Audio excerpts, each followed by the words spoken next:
Hey, Paula. Hi, Susan. How are you? I'm good. Looks like we both decided it was cold today or something. Amazing, given that we are on opposite sides of the country. True enough. Now, if I'm recalling correctly, last week we were talking about cash flow, and this week we wanted to talk about Yes, profitability. we do. Where is it leaking in your business? And I have some surprising places where profit actually leaks. I'm pretty sure, at least I'm hoping you're going to come out with one of my favorite terms. It starts with random. Now, I know earlier in our series, we did talk about the tech stack. I think it's Yeah. worthwhile talking one more time and saying tech stack bloat is truly Oh, something that a lot of businesses struggle with, especially as more AI, more tools, mhm. and roadmaps continue forward. We don't always go back and look at our tech stack enough and say, hey, do I truly need that thing? Oh, when is that due? Is that an annual or a monthly payment? And some of these pieces. Oh, is that going to, how many seats am I buying in that particular tool? Because that tends Yeah. to be how SaaS tools are priced. Yeah. Yeah. The number of seats is bloat. The stack itself, and like they're the obvious ones, right? They're the obvious ones, and we talked before about doing this more than once a year, but looking at what's all the technology you're paying for, canceling the things you're not actually using that you don't actually need, right? So that's one. It's the obvious one. But you said something really interesting right there, which is overbought technology. Yeah. And I have seen this a number of times with, and actually, I'm going to say there are two, and they are opposite sides of the same coin: Tell me more. overbought technology and underbought technology. So, overbought Okay. technology happens when you need I mean, basically, you need a minivan and you've gone out and bought a Lamborghini. And so you're paying all the upkeep on the Lamborghini and the high insurance and the spend, and all you really need is a minivan to get to soccer practice, right? You've overbought. You're paying for a bunch of stuff you don't need. I see this happen a lot with my agency clients, right? Because oftentimes with agencies, when you're working with a particular CRM software, they'll give you some kind of a deal on use because they want you to use their software and they know you don't need it, right? No agency, unless you're, an Omnicom super agency, needs the full HubSpot enterprise suite, right? You basically need Pipedrive and MailChimp cobbled together with some good automation. That's what you need. But in order to learn the tool, you got to be able to use it. So you'll get these licenses. Well, then, fast forward a little bit, maybe you're not, the reseller program changes or what have you. All of a sudden, you're paying, four times what you need to for your tech stack. And so I see that happen a lot where companies will purchase something um, that they believe they need. And then the reality is over time that starts to kind of bleed. Software adds features, all of a sudden, what was a good CRM is now an enterprise resource planning system with customer service. And it's just way too much. You just don't need it. And the price has gone up as well, right? So that's one. But the other one, and I think everybody knows that, that's the obvious, right? If I'm paying for software and it's too, that's obvious. But the other one that I see is companies that don't invest in their tech stack, Sure. right? And so it's, oh, well, I can get this tool that does everything I need, or I can get this tool that does about a third of what I need. And then I can bolt on this tool, and then I can bolt on this tool. And what they see is the bottom line price of the tech stack, but they don't account for the productivity loss from their team. They don't account for the integration errors between all those platforms and the hard financial losses that can come from that, as well as the productivity loss that comes from that. They don't account for the way it impacts the morale of their people, where they're, typing the same thing. Nobody wants to go type, retype, you know, people lose interest in tasks like that. We know that humans actually, our brains go, okay, and they stop paying attention. So I think underbought technology is actually a bigger profit leak in a business because it reduces the productivity of your people And it's interesting. I mean, we're in Canada, and I hear a lot of, oh, productivity in Canada has gone down, and workers get all up in arms. They're like, I'm working more hours than I've ever worked. I'm working harder than I've ever worked. But you know what Canadian businesses are known to be very reluctant to do? Invest in tech. And Automation. so, you can give somebody a spoon and tell them to go dig a hole so that you can build a building. And they can dig with that spoon 8 hours a day, 12 hours a day, 7 days a week. The worker is being very productive, but the productivity is absolutely nothing. It would be if you gave them a backhoe. It's interesting. We didn't mean to talk about this today, but there's a very big difference between our Canadian clients and our US clients. Yes, And huge. it's fascinating, really. I mean, I love talking about the differences from a geographic standpoint, and I also love talking Yeah, about the difference from generational standpoint. Who's willing to adopt different tools and tech, and who's just willing to go, I did it this way all the time, and it was just fine. yeah, And you're right. The roadmaps that different companies have, what was a great tool once upon a time, or three tools once upon a time, now you may only need to have one tool.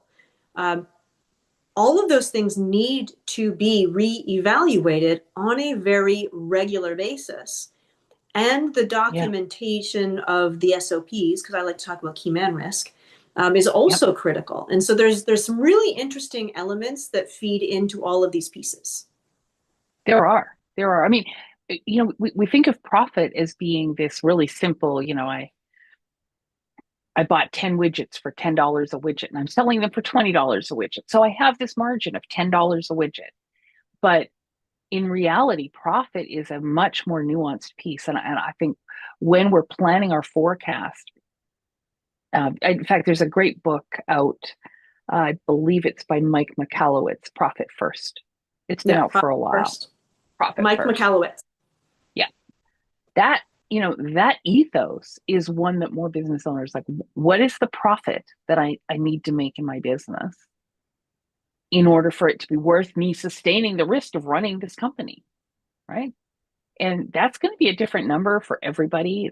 There's just so many factors, but that's a question I think more businesses need to really answer and then plan towards that goal rather than planning towards a revenue goal, Yeah. right? We plan towards revenue, but we don't think about what the profit looks like at the end of the year. And you'll hear, and again, this is more in services, but it can happen as well in production based businesses where there are certain areas of production, where it actually reduces profit,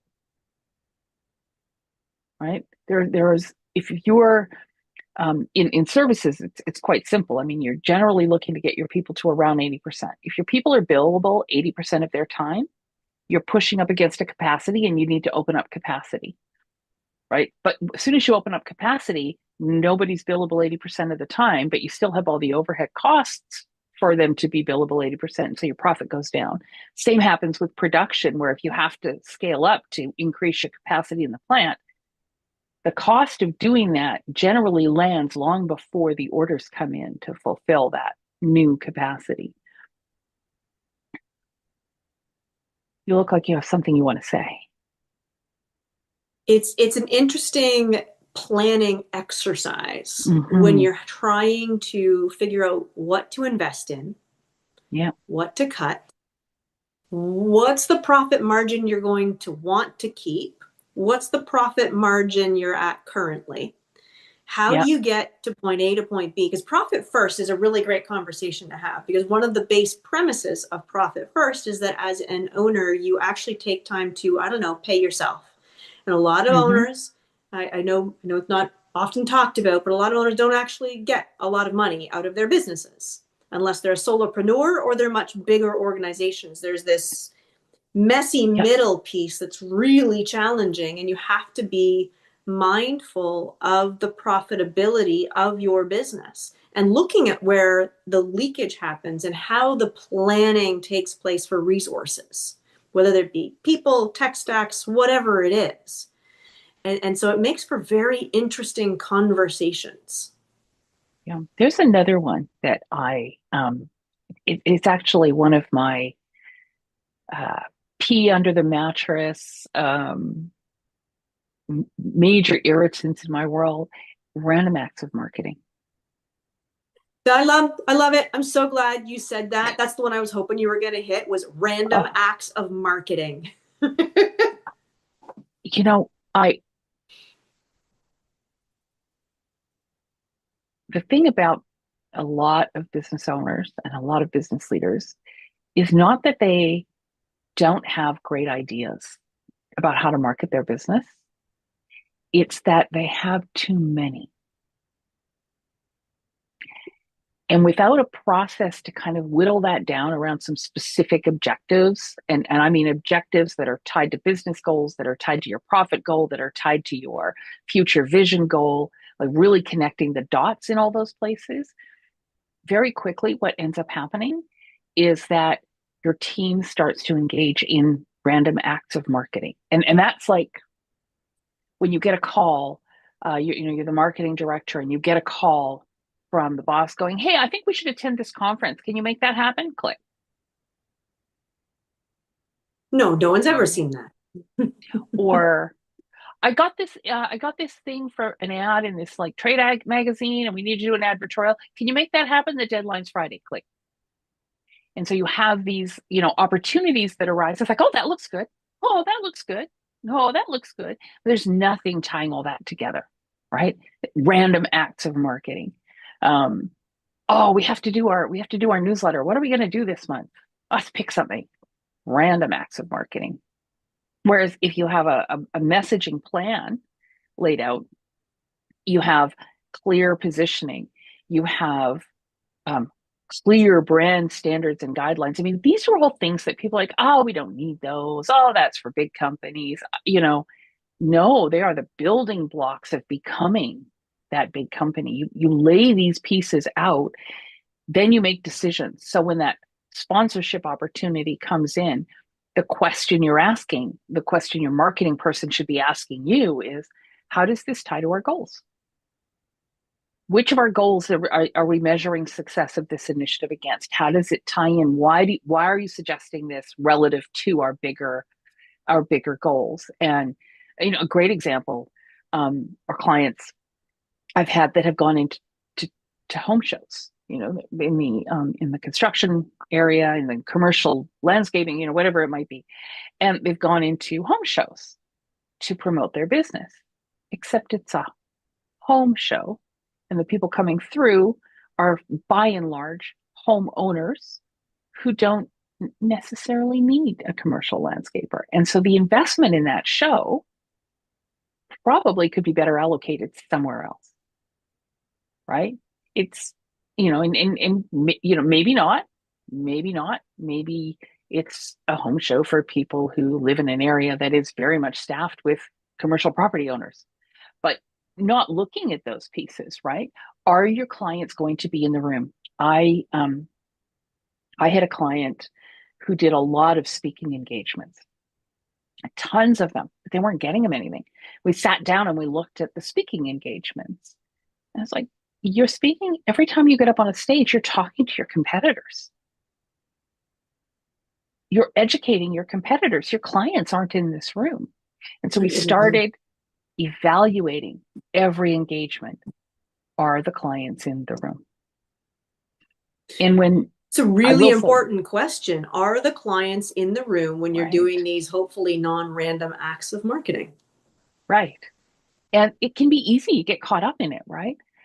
But I will tell you, every single client that I have worked with, Susan, every single one, um, has found that they actually don't need to spend as much on marketing as they thought in terms of their external investment. Yeah. And we've been able to reconfigure that investment so that they are getting more value from those dollars by just, frittering less away. And so we start to pull in budgets that were that felt out of control, but I have to do it. So pulling those in, now there's a lot more discretionary spend that actually funds less random acts of marketing. Yeah. Yeah, and it's interesting because you have to ask, it doesn't matter whether it's a marketing spend or it's something else. Mm. You have to ask the right questions when you are evaluating it and you're looking at things historically in order to plan going forward, because we started this conversation talking about profit leakage, and Yeah. so these random acts of marketing, which hopefully we don't do because we've learned from the past, and to truly ask good quality questions on a regular basis, make a plan, and then actually execute on that plan and learn from it. It's Yeah. not just a And profit leakage, it's also good strategy. I want to be really clear. The profit leakage in the business isn't from investing in marketing. And I think a lot of times that's the, oh, this didn't work, so we're just not gonna make the investment, right? We're just not gonna spend the money, right? But that's like going to a restaurant and ordering a dish, and you're like, oh, I didn't really like that dish. I'm never gonna eat again. Eventually you're gonna starve to death. And the same is true with your marketing, right? So the profit leakage in random marketing doesn't come from the the money that you've spent, because the reality is you should have spent that money. It's how you spend the money and what you get back in terms of your return is between a good spend and a bad spend. And so with marketing, I think it's really what you're spending, your leak is coming from the opportunity cost, the When you just opportunity brought up cost to something have gained a client. Sorry, you just brought something really important up. How many leaders, when they're doing planning or they're thinking about an investment in their business, take the time to do an ROI calculation, whatever the ROI needs to be, Yeah. depending on the spend, the investment, the activity. That can be a different Yeah. calculation, but do we actually know it? Do we actually meet that? Do we actually think about it? Yeah. Well, I think one of the challenges, especially with marketing, I mean, sales is pretty straightforward, right? We have a pipeline. Are people closing at each stage of the pipeline? It's a very numeric, real time now piece. Marketing ROI forecasting is much more nuanced because, you plant the seed in April, but you don't get the harvest till October. And so one of the huge mistakes, and actually this is one of the contributing factors to random acts of marketing, is we don't sufficiently account for time lag in the business. And so we plant the seeds in April, and in May we're jumping up and down demanding sales, right? Where's my harvest? Where's my harvest? Where's my harvest? Well, this didn't work, I'm going to go do something else. And so we rip up all the seeds. I mean, imagine if a farmer did this. Oh, I haven't got any carrots yet. Ripping up carrots for planting alfalfa. 3 weeks later, I don't see any alfalfa in them fields. We're ripping it up. We're planting corn. You get to October, you haven't got a crop, right? But that's one of the contributing factors. So really it's about adjusting not just for the numbers, but also for how long it's going to take for whatever you're doing today to actually have an impact and being cognizant of that. And that's hard. I mean, I've spent my career in marketing and I find it incredibly difficult to be patient. I need people behind me going, patience. I know it's not a virtue you possess. Patience. Yeah. And not in a hospital, like patience. But there's one other that I would love for us to talk to before we run out of time today, and we are almost out of time. And that is the impact of leadership drag on your company's profit, and how leadership drag can um, be one of those hidden places where profit leaks, right? Opportunity to grow the business leaks. When you miss an opportunity to grow, you've lost profit, right? Because oftentimes that growth might have been net almost entirely to the bottom line because your expenses, in a lot of cases are fixed. So I'd love to hear from you on that. What you think, in terms of leadership, and where are some of the places leaders actually are sources of profit leak in a business, because that you can control. Well, it's an interesting one to talk about because leadership has such a massive impact on all of that. I think that you there's a sweet spot between I really want to make the decision quickly and I need to get Yeah. all the information, analysis paralysis. And so that drag and that component there is quite important and quite critical. I do know we're at the end of our time Yes. today, and gosh darn it, again, my goodness. Um, we are heading into 2026 very soon, so we Yeah. should probably, wish everyone a happy new year, even though it's not Yeah. officially the New Year Day. Yes, absolutely. Absolutely. Happy 2026. Let's hope for a prosperous and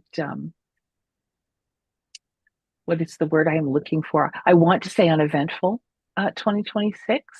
Calmer Less waters. eventful than 2025. Yeah, calmer waters in 2026.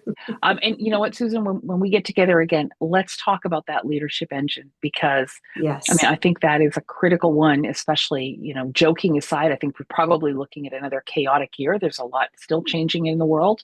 That leadership engine is going to be the key piece that's going to steer you through. it's going to be very important. All Well, thank right. you for joining us, everybody.